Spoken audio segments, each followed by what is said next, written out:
Depuis toujours, sinon depuis très longtemps, les guerriers sont considérés comme des héros. Qu'on pense aux chevaliers, aux maîtres en arts martiaux en passant par les samouraïs et les soldats. À l'École royale militaire en Belgique, on retient chaque année 200 recrues sur 800 candidats. Mais il ne suffit pas d'être admis pour réussir. Et il est très impressionnant de voir à quel point cette institution exige de ses recrues qu'elles aient des nerfs d'acier au quotidien. On va voir comment les futurs officiers du roi de Belgique s'entraînent à devenir l'élite militaire de leur pays.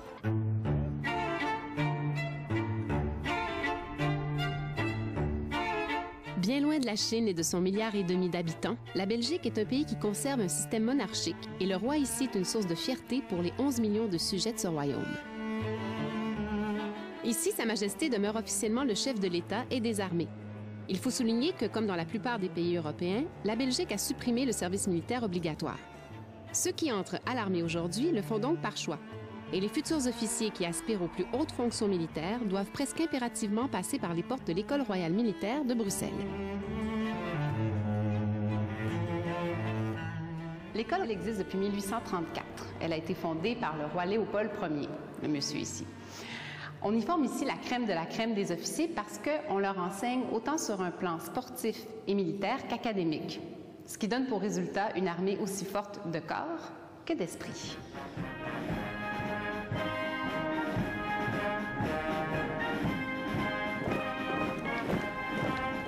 L'École royale militaire a actuellement le statut d'université de la défense, mais une université particulière quand même, parce que nos futurs officiers reçoivent une formation de la personnalité. Donc nous formons les futurs chefs, les futurs leaders des forces armées belges.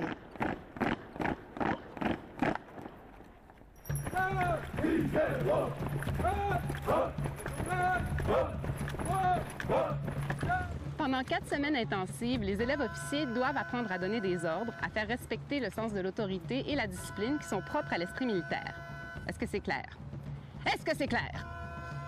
Mon autorité de 1 à 10, tu dirais que c'est? 7,5, je dirais. Ça passe. Ça passe. J'ai encore du travail à faire.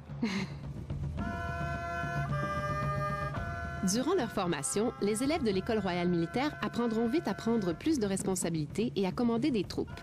Il faut pouvoir rapidement évaluer si les élèves sont capables de donner des ordres adéquatement et d'opter pour les bonnes décisions en situation de combat. Les officiers, je déteste un petit peu le mot, mais on pourrait dire dans le monde civil que ce sont les managers qui, eux, chapeautent donc les sous-officiers et les soldats et qui donnent donc les directives pour l'exécution. 360 directement. Formation, flèche à gauche. Flèche à gauche. Bravo, à ma gauche. Roger. Roger. Direction de progression, direction de Montbrun, direction de l'antenne. Vu pour tout le monde? Vu.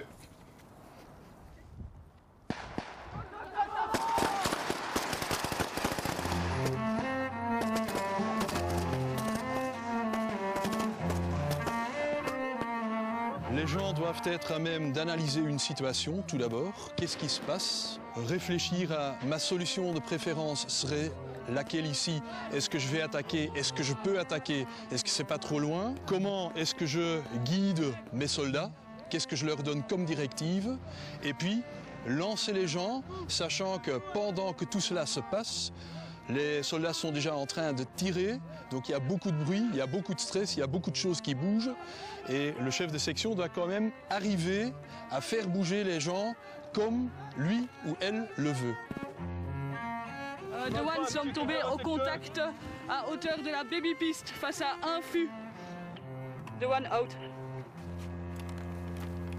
Disons que la capacité du leader peut quand même avoir un impact direct sur la chance de survie de ces hommes.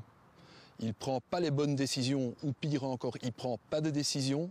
Entre-temps, il peut y avoir des gens au sein de son peloton qui vont être tués. Donc ça, c'est à éviter à tout prix. C'est pour ça, justement, qu'ici, on met l'accent sur le leadership. Alors, les ordres clairs, fermes, corrects, un chef qui parle.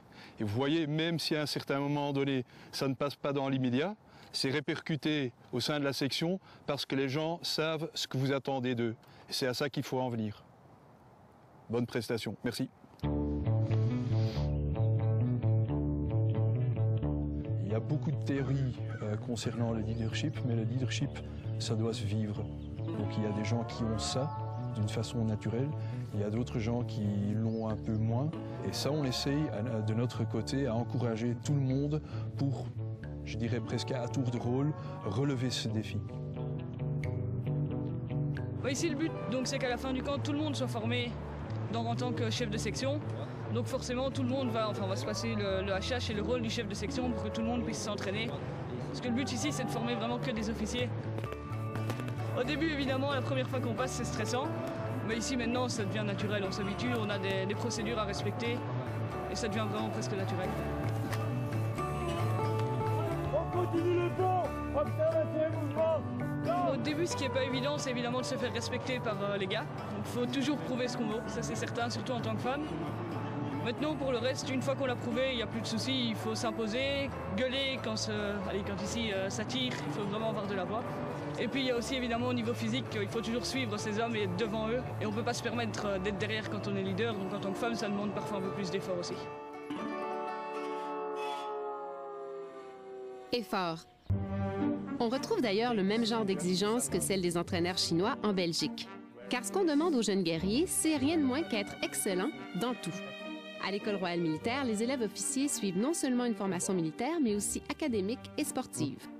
Un programme d'études très rigoureux qui dure 5 ans pour l'obtention d'un diplôme de haut niveau. C'est nécessaire en cabine pressurisée à une altitude dépassant 10 000 pieds. Les critères de sélection sont sévères dans le sens où il faut au moins avoir un bon niveau académique de base. Il y a beaucoup de candidats, il faut être le meilleur évidemment, il faut réussir tous les tests. Donc il y a, pour en Belgique c'est le français, le néerlandais, il y a l'anglais aussi pour un certain groupe de personnes, il y a les maths, donc tout ça compte pour l'académique. À côté de ça, il y a des tests sportifs aussi. Donc là, il faut courir 2400 mètres, par exemple. Les exercices physiques sont omniprésents au sein de la formation. Que cela soit avant ou après les cours, les élèves doivent pratiquer au minimum 5 heures de sport par semaine.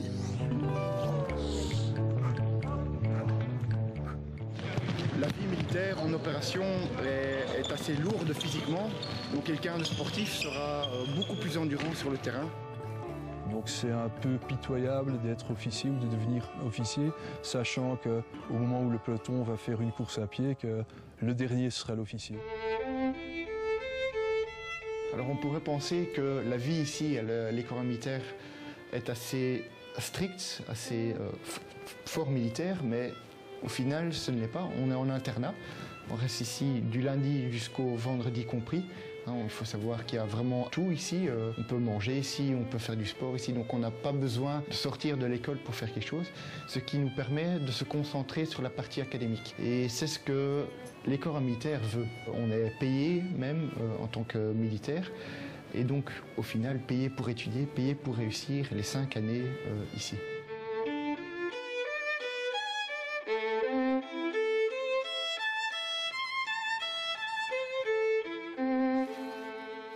Moi, je veux faire pilote de chasse. C'est mon rêve depuis toujours et l'unique possibilité pour moi, c'était de venir via l'école royale militaire, de suivre les cours ici, d'apprendre à piloter via l'armée pour faire ce que j'ai envie de faire.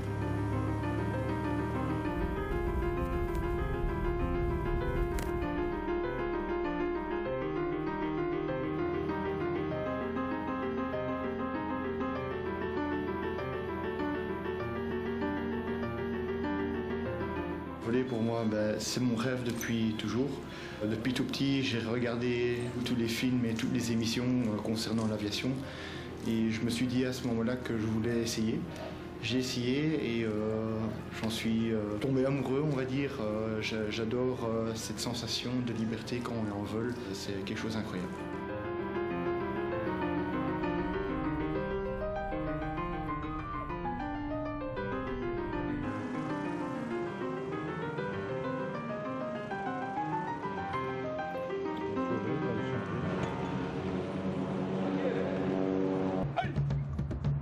Si le désir de ces recrues est de devenir officiers, ils devront pour commencer devenir de bons soldats.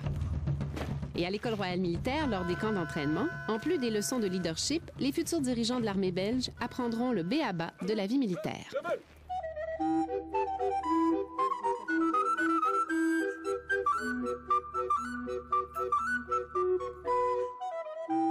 Alors Marie, ça c'est très drôle, on dirait des grosses carapaces de tortues, mais c'est pas tout à fait ça. En fait, on est dans un campement. Peux-tu nous décrire qu'est-ce que c'est ici? C'est le camp des deuxièmes années qui dorment tous ici pendant un mois, donc par peloton. Donc les tentes sont chaque fois à peu près bien alignées. Le but c'est vraiment d'apprendre la vie en campagne entre guillemets, donc apprendre à gérer son propre matériel au niveau individuel ici. Tous les ans en fait on a deux camps militaires, donc 2 périodes de camp, le camp d'été et le camp d'hiver.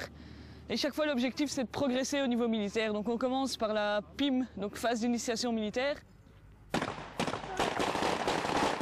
On apprend le travail de soldat, donc la tactique, le tir, les premiers soins. Au niveau de la survie, ce qu'on apprend, c'est vraiment les bases. Donc on apprend à faire un feu, à tuer une poule ou un poisson en fonction de la période pour trouver de quoi se nourrir et à construire un abri principalement. On passe le parachute dans la corde. Et ça, il ne faut pas l'oublier. Parce que sinon vous avez l'air malin, votre corde est tendue et vous ne savez pas aller rattacher votre parachute. Le parachute a une cheminée. Quand on pense à former des guerriers, on pense tout de suite à rigueur, discipline, dévouement. Des valeurs qui, au 21e siècle, peuvent paraître un peu dépassées puis qui feraient fuir la plupart d'entre nous en courant. Mais ces valeurs-là sont au cœur même des enseignements de l'École royale militaire. Dans cette optique, on peut vraiment se demander ce qui pousse ces jeunes hommes et ces jeunes femmes à vouloir suivre une formation militaire. Mon désir d'aller à l'armée vient du fait que j'ai envie d'avoir un métier physique, avec beaucoup d'aventures, d'actions. Ça permet d'avoir un métier fort actif au début, et si par après, avec la situation familiale, on décide de se calmer, grâce à l'armée, il y a possibilité. C'est pas dans le civil que je vais apprendre à faire des manipulations d'armes ou à savoir me camoufler, etc. Depuis que je suis toute petite, j'aime bien tout ce qui est aventure, sport, et j'avais aussi envie de faire des études dans ce domaine-là.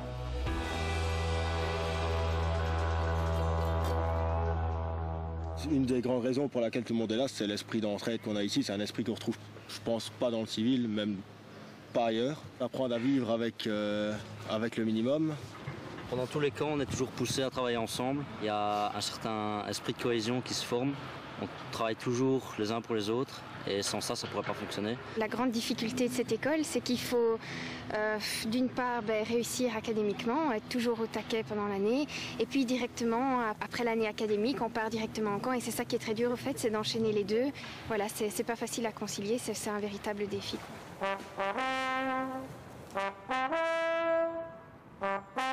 À la base de la formation de l'École royale militaire, on cherche aussi à inculquer le respect et la reconnaissance de l'autorité.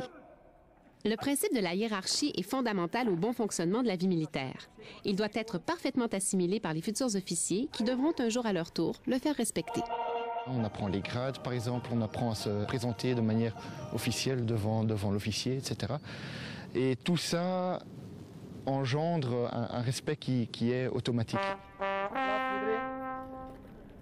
Qu'ils apprennent déjà en tant qu'étudiants ce que c'est que la hiérarchie, ce que c'est que d'obéir. Ce qui est très important, dans ce même contexte, ils apprennent aussi des comportements d'obéissance, qui par exemple se retrouvent déjà dans les cours de drill militaire, où là aussi, le plus important, c'est de pouvoir de suite obéir à un ordre. Donc c'est une forme d'entraînement.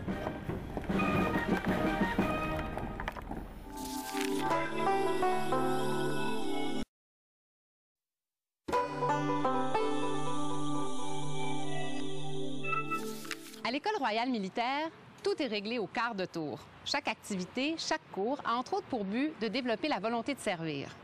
Les étudiants sont souvent confrontés à des situations très difficiles et c'est ce qu'on appelle ici la formation caractérielle.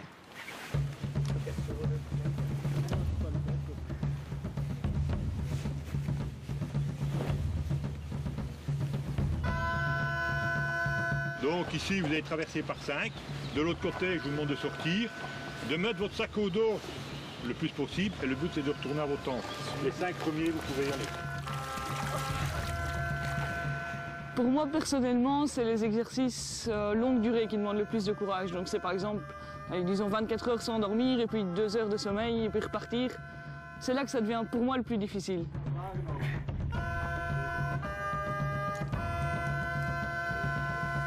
Ce que nous faisons ici avec les élèves de l'École royale militaire, c'est un stage d'aguerrissement. Nous les mettons dans des conditions un petit peu plus difficiles pour essayer de les amener vers un meilleur leadership.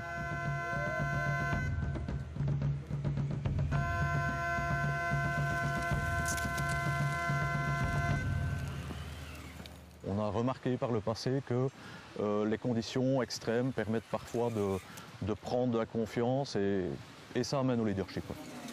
Il faut en faire des futurs combattants d'élite et donc effectivement la barre doit être mise relativement haut dès le début.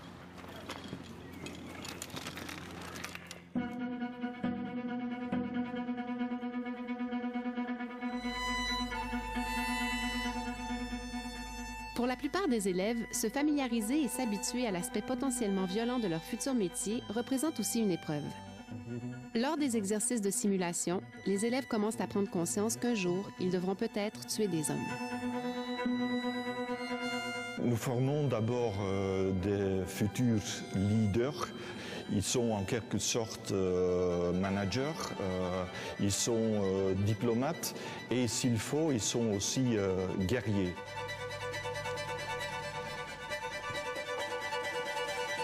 Ce qu'on voit tout autour, c'est des vrais bâtiments, mais qui constituent un faux village. Et c'est ici que les simulations pour les élèves de l'École royale militaire se déroulent. Là, la situation...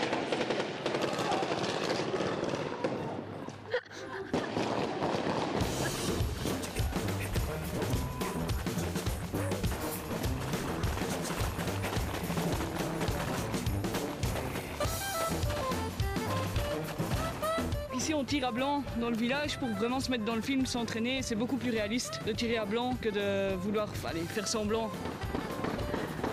Pour les obliger à réagir sous le stress, ils tirent quand même, peu importe, mais ils ont quand même une arme en main, donc ils se doivent également de prendre en compte certaines mesures de sécurité.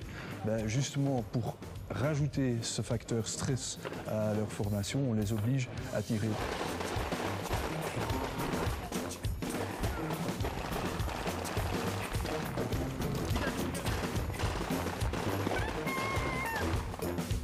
Sergent, protection 360 degrés dans la cour de l'école. Figure 3-0. La notion de danger, tu négocies comment avec ça? Y penses-tu? Oui, certainement, ça oui. Mais je trouve que c'est un élément qui fait partie du contrat, entre guillemets. Et voilà, on le sait quand on s'est engagé et ça fait partie du jeu, je vais dire. L'arrière, non. Comme dans toute formation militaire, les exercices et les astuces pour réduire les risques de blessures lors des opérations font partie intégrante du programme. Donc le cut de paille, en anglais, ça veut dire couper la tarte. Ouais, ça paraît con, mais en fait, quand vous arrivez au coin d'une baraque, c'est de pouvoir découper toute cette tarte jusqu'à temps de voir le mur complet ici. Et ce, de la manière la plus safe possible. Pour préparer les élèves à la dure réalité de leur future carrière, l'École royale militaire a aussi recours à la psychologie. Au plus que vous arrivez dans une situation de danger de mort imminente, au plus que vous avez votre système qui est en alerte. Ouais, vous êtes en hyperagitation. Alors là, ça devient intéressant parce qu'au plus que vous êtes en hyperagitation, au plus que vous devez pouvoir retomber sur un comportement appris, un comportement dominant, de l'ordre du réflexe, du drill. C'est pour ça que dans vos formations, vous avez tellement de drills. J'essaie surtout de les faire comprendre que dans des situations difficiles, dans des situations de guerre, il faut retomber sur un comportement appris. Et qu'il est très naïf de retomber, de penser pouvoir retomber sur des valeurs. Parce que dans la plupart des guerres, à un moment bien précis, les valeurs sont oubliées et on retombe sur ce qui est appris. À côté de cela, on a une formation appliquée, une formation militaire et caractérielle qui sert à apprendre un comportement qui devient un comportement qu'on appelle dominant. Le comportement dominant, c'est la réponse dominante qui surgira en temps difficile ou en temps de crise. L'été s'achève. Cette étape marque la fin du camp d'entraînement pour les futurs officiers belges qui doivent maintenant penser à leur avenir.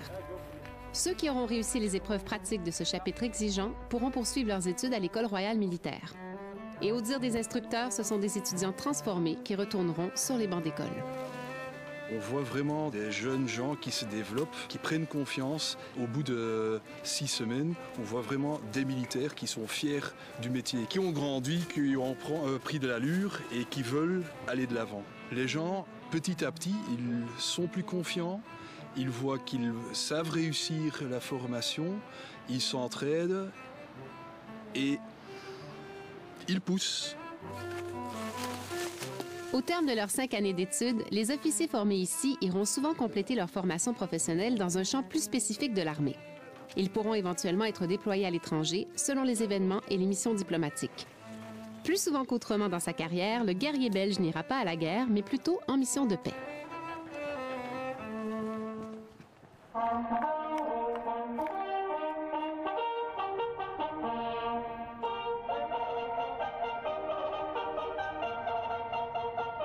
Aujourd'hui, c'est la fête nationale. Et qui dit fête nationale dit grand défilé auquel participent chaque année les futurs officiers. Donc, c'est un moment qui est très important pour eux.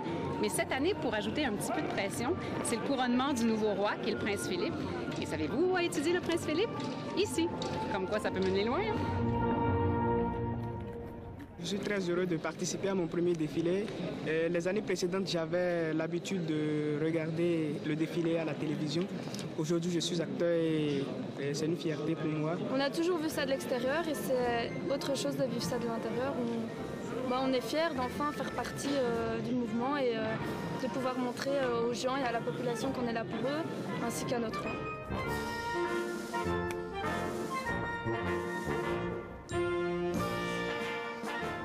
Voici la tenue officielle de l'école militaire, la tenue de gala.